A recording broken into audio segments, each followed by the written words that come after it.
School है, प्राथमिक शाला है, जहाँ पे हमारा प्राथमिक, इसको हम लोग गंज स्कूल के नाम से बुलाते हैं। और हमारे वार्ड की जो वोटें हैं वो गंज स्कूल में ही, तो यहीं से हमने पढ़ना शुरू किया। और जिस कक्ष में हमने मतदान किया है तो वो कक्ष हमारी क्लास हुआ करती थी। और ये वही कक्ष है जहाँ पे कभी कभी जब विद्यार्थी के रूप में हम लोग छोटे बच्चे हुआ करते थे और अगर कोई गलती कर देते थे तो हमारे जो शिक्षक होते थे वो हमारी उंगलियों के बीच में पेंसिल फंसाकर हमको दंड दिया करते थे।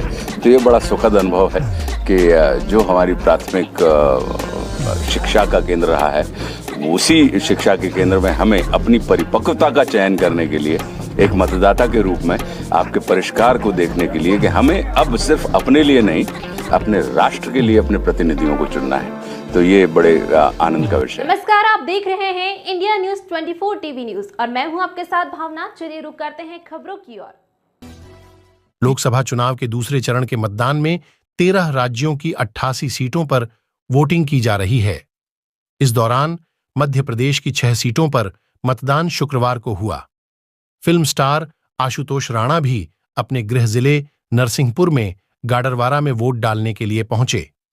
यहां उन्होंने एक कविता के जरिए लोगों से मतदान करने की अपील की। अभिनेता आशुतोष राणा मुंबई से मध्य प्रदेश की होशंगाबाद लोकसभा सीट पर अपना वोट देने पहुंचे। राणा ने नरसिंहपुर जिले में अपने गृहनगर गाडरवारा में वोट दिया। देखिए, मेरा अपना ये मानना है कि हम सबको जो हमारे बुजुर्गों के द्वारा जो लोकतंत्र का मताधिकार का जो अवसर मिला है, तो ये सर्वाधिक सबसे बड़ा श्रेष्ठतम वरदान माना जाता है। तो निश्चित रूप से आप राष्ट्र में, देश में किसी भी स्थान पर क्यों ना हो, खास करके जब ये आज की तारीख में जब मतदान हो रहा है, तो हमें इसका भरपूर इस्तेमाल करना चाहिए, क्योंकि ये एक ऐसी व्यवस्था है कि आपके द्वारा आपके लिए ही निर्मित आपका ही तंत्र है।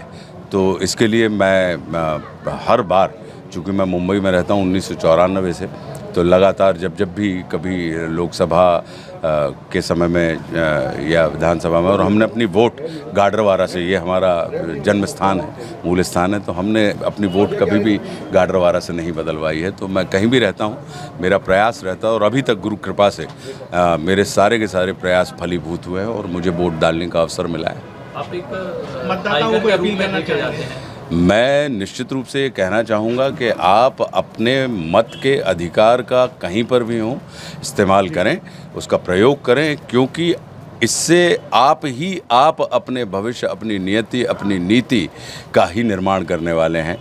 तो हमारे बुज़ुर्गों ने यदि हमें स्वतंत्रता नाम का वरदान दिया है, तो इस स्वतंत्रता को बरकरार रखने का और इसे पुष्पित, पल्लवित और प्रखर करने का जो दायित्व है वो हम लोगों के ऊपर ही जाता है। आप एक आइकन के रूप में देखे जाते हैं, क्या अभिनेता से नेता के अभिनय में आशुतोष राणा जी भविष्य में देखे जाएंगे? देखिए, लोकतंत्र में मतदाता जो सड़क पे, आप नेता का अर्थ सिर्फ इतना ही नहीं होता जो सदन में बैठे हुए हैं। नेता का अर्थ होता है आगे चलने वाला, ताने रहने की जिसके अंदर क्षमता हो।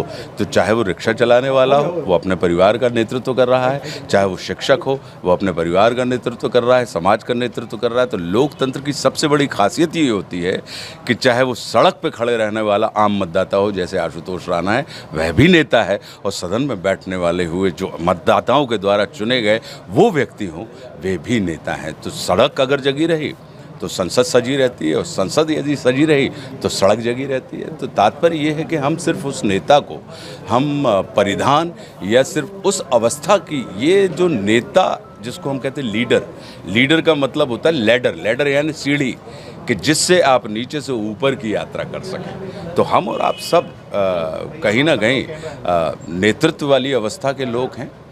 तो मैं इस चीज़ में अखंड विश्वास करता हूं कि लोकतंत्र की सबसे बड़ी विशेषता है कि चाहे सदन में बैठा हुआ व्यक्ति हो या सड़क पर खड़ा हुआ व्यक्ति हो, इनके अंदर नेतृत्व की क्षमता होती है। क्योंकि हमको ही तो चुनना है ना। किसको चुनना है? उसको जिससे हमें अपनी इच्छा और अपने कल्याण के लिए कार्य कराने हैं।